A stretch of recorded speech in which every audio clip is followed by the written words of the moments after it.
It's just stupid and ridiculous for Mark Stoops to even have the nerve to say this about Kirby Smart and this Georgia team and program. You look like a goofball. You really do. And as goofy as I think Lane Kiffin is, I think Mark Stoops is even goofier than him.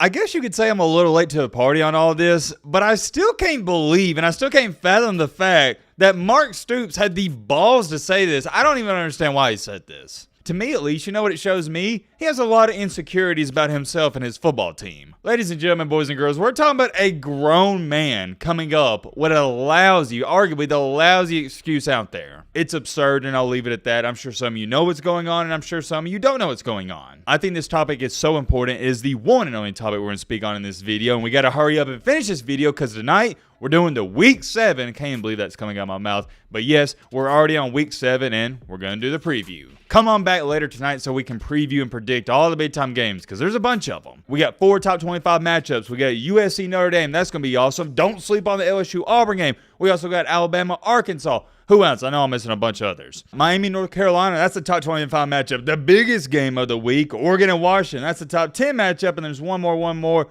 Who am I missing? Who is it? Oh, yeah, UCLA and Oregon State. That's the top 20 matchup. We're going to talk all about those later. At least for now, we got to talk about what's going on with Kentucky and Georgia. Very weird we're talking about Kentucky and Georgia because they played last Saturday, and that leads me into my next point perfectly. I got to give you some context to our situation here. So on last Saturday, Georgia just completely destroyed, and I mean, it was ugly. They destroyed Kentucky 51-13. It was bad, man. It was bad. And it seems like this happens every single year. I feel like for the past 6 or 7 years, Kentucky has started out their season 5-0, and then they play Georgia, and yeah, they get humbled. Maybe it just seems that way to me. Let me know in the comment section if you feel the same exact way. It's the same thing year after year after year. Kentucky wins a bunch of games, they get hyped up, and then Georgia blows them out. And that's exactly what happened, and I wish I could sit up here and say I was shocked that Georgia beat them 51-13, but I'm not. We did a 10-second preview for this video, and in that 10-second preview, I stated Kentucky has no chance. They match up terribly against Georgia, and we saw that on Saturday. Kentucky is a running team that doesn't have a lot of talent. That's not a recipe for success to beat Georgia. You got to have elite quarterback play. And unfortunately for Kentucky, they do not have elite quarterback play. Therefore, they haven't beat Georgia in a very long time. And I don't see them beating Georgia anytime soon, but that's a different conversation for a different day. The point is, and all you need to know, is that Georgia, they boat raced Kentucky. I'm not here to talk about that game too much. I'm here to talk about what happened after the game. Mark Stoops, for those of you who don't know, the head coach for Kentucky, stated this after the game. Referring to the loss, he stated, "Fans have the right to complain. I just encourage them to donate more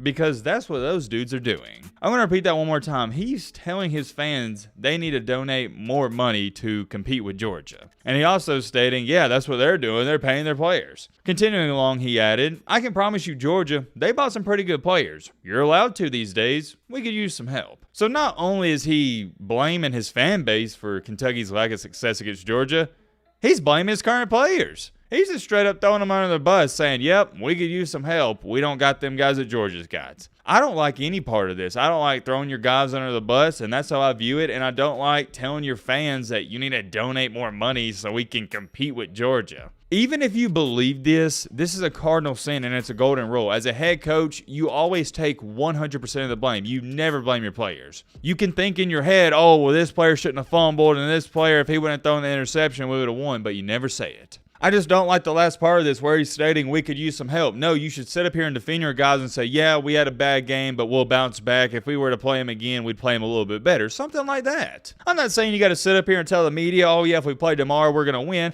But just say, oh, they had our number on Saturday. It is what it is. You don't sit up here and tell the media, oh, yeah, we need some help. Because think about what that does to your team. I'll give you my perspective. If I was a player, my head coach was telling the media and all these people, oh, yeah, you need to donate money so we can get better players. Yeah, that'd make me feel pretty bad. It wouldn't make me feel good about myself and the team because it makes it seem like you don't think I'm good enough as a player and you don't think we're good enough as a team. And guess what? It goes back to this. Kentucky is not on Georgia's level. They don't have the talent to compete with them. But you don't say this stuff to the media, especially as a head coach. I mean, you can sit up here and say it, but that's fine. We're not the coach of this team. As a leader, as the quote-unquote head coach that you are, you can't do this, and I can't emphasize that enough. But getting past that, here's the part that had everybody talking, where he stated and told everybody, yep, we need you to donate more money because Georgia, they're paying their guys. It's a low blow, and I'll tell you straight up, Georgia is one of the last schools in the SEC to pay players. If you go to pull up the chart on these SEC schools and who's spending the most amount of money from 1 to 16, Georgia's around 9 or 10. These 5-star recruits aren't going to Georgia because they're giving them money. They're going to Georgia because that's the best pathway to the NFL. These 5-star recruits go to Bama and Georgia because they're two of the best teams in the SEC. These 5-star recruits go to Georgia and Bama because it's two of the biggest brands in the SEC and in the country currently. Georgia has always got 4 and 5-star recruits. It's not just out of the blue they started getting them like Texas A&M a couple of years ago. I'm beyond sick and tired of people coming up with these false narratives about teams like Georgia. If you took away the NIL today, Georgia would still have a top 3 or top 5 recruiting class. Money has nothing to do with it. Sure, they pay players like anybody else, but it's nothing like Mark Stoops is trying to make it out to seem. He's acting like money is going to solve all of Kentucky's problems when it's not. The reason Kentucky doesn't get 4 and 5-star recruits, Mark Stoops, is because you're Kentucky. You're not a great team and you're not a great brand. No 5-star recruit is inclined to go to Kentucky even if you offered them $500,000. It's not a proven pathway to the NFL. It's not, and you're not a good team. You're a decent team. You're okay. You'll probably win 8 or 9 games this year, but you're nowhere even near the level of an Alabama or Georgia. Not even close. And then you have the nerve and balls to say, oh yeah, we all need to donate more money. Buddy, isn't this guy getting paid $8-9 million per year? You start paying these players, but oh yeah, you're not ready for that conversation, right? It's just stupid and ridiculous for Mark Stoops to even have the nerve to say this about Kirby Smart and this Georgia team and program. Off the top of my head, if I'm not mistaken, I'm pretty sure Georgia is now beating Kentucky. What is it? 14 years in a row? The last time Kentucky won was in 2009, wasn't it? So what about all them other years, Mark Stoops? Did Kentucky beat you in 2013, 14, 15, 16, 17, and 18, and 19 because of the NIL, because they was paying players? I don't know. Let me know in the comments. It's just excuses, man, and I can't believe a grown man, this guy is dang near a grandpa, has excuses. Where's your self-respect? Where's your integrity? This is no different from losing a 1-1 at your local park when you're 15 or 14 years old and you blame the wind. You're like, oh yeah, it's windy, that's why you beat me. Nothing looks worse as a man in this life when you lose at anything and you start coming up with excuses. I myself, I don't know how y'all work, but for me, if you lose in anything and you just straight up take the loss, don't say anything, you're like, yep,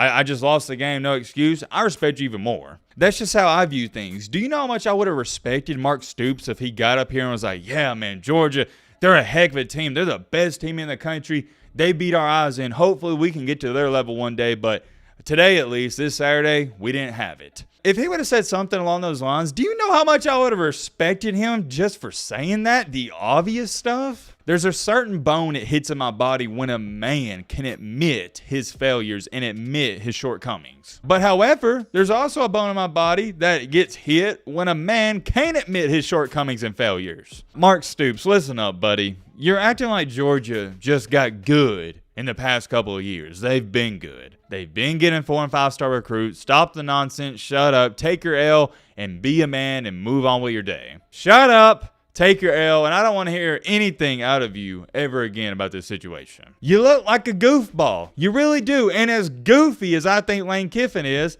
I think Mark Stoops is even goofier than him. As corny as Lane Kiffin is, as much as he meat rides Nick Saban, at least when he loses to Alabama every single year, he doesn't say it's because Nick Saban's buying players. He's just like, yeah, man, Alabama, they're the best of all time. Nick Saban's the GOAT, man. That's why we lost. Like, seriously, and that's why Lane Kiffin's so likable. Because he's corny, yeah, but he never comes up with lousy excuses. On the other hand, you got Mark Stoops here crying like a baby. And I didn't even want to bring up this point, but I guess I have to. Kentucky's a basketball school, man. That's also another reason 4 and 5-star recruits don't go to Kentucky for football, because they understand all the notoriety is going to the basketball team. And heck, man, as an Alabama basketball fan myself, I'll tell you this, Kentucky needs to worry about the basketball team more than anything else, because us, Alabama, we've been kicking y'all's butts the past couple of years. And that's in basketball. That's what y'all really need to worry about, because not only has your football program been not so great, well, that's just normal. It's never been great. But your basketball team the past couple of years has been falling off as well. I mean, who would have thought this? Kentucky's not just getting their butt whooped by Alabama in football, but they're now getting their butt whipped by Alabama in basketball. I'm done with this goober, man. He's just a straight up clown. Georgia, keep doing your thing. Everybody, they just try to come up with all the excuses in the world to tear a man and tear whoever's at the top down.